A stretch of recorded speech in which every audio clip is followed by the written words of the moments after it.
उचित शर्मा जी वरिष्ठ पत्रकार हैं, बहुत विस्तार से बताया। उसमें कुछ चीजें मैं ऐड करना चाहूंगा जो डॉक्यूमेंट्री एविडेंस है। रमन सरकार में 3 बार ये नीतियां बदली गई। जब राज्य का निर्माण हुआ अमित जी, उस समय 138 साल पुरानी जो आबकारी नीति थी उसके तहत ठेका पद्धति थी। उसके बाद 11-12 में पहली बार रमन सिंह जी ने ये लिखित दस्तावेज है रमन सरकार का, जिसमें वर्ष 12-13 और 13-14 में सप्लायर कंपनियों को 60% कमीशन, उसके बाद के 3 सालों में 50%, ये लिखित दस्तावेज है। उसके बाद में जो सिस्टम तय किया गया प्रदेश में आबकारी के लिए, 16-17 में सरकारीकरण किए।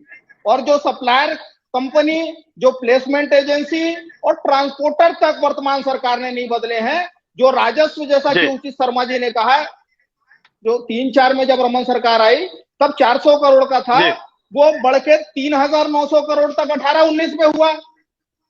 और उसके बाद 22-23 में यही दुकानों की संख्या कम हुई। 153 दुकान पहले 2 सालों में बंद हुए थे।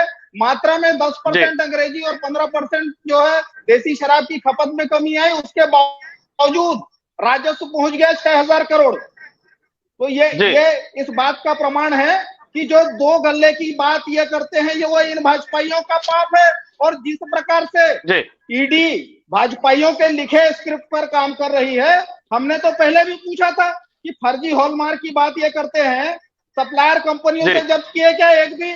और सप्लायर कंपनियों पर शिकंजा क्यों नहीं? अगर ये कहते हैं कि नकली शराब उन्हीं के द्वारा खपाया गया है, तो उनका जीएसटी का रिकॉर्ड निकाले, कितना उत्पादन हुआ और कितनी राजस्व उनके द्वारा दिखाया गया है इनकम टैक्स और कमर्शियल टैक्स के साइट पर। ये तो भारतीय जनता पार्टी केवल और केवल बयानबाजी करके अपने पाप नहीं ढक सकती। 4400 करोड़ का जो है ये लिखित दस्तावेज है, जो 11-12 से लेके 12-13 से लेके 16-17 तक, जब ये पूरी तरह से ठेके पे चला है, पूरी तरह से एजेंसियों को कमीशन पर चला है, 60% कमीशन का लिखित दस्तावेज जिस आरोप में दिल्ली सरकार के उप मुख्यमंत्री बंदी है, 2017-18 तक रमन सरकार 12-13 से उसी सिस्टम में काम की।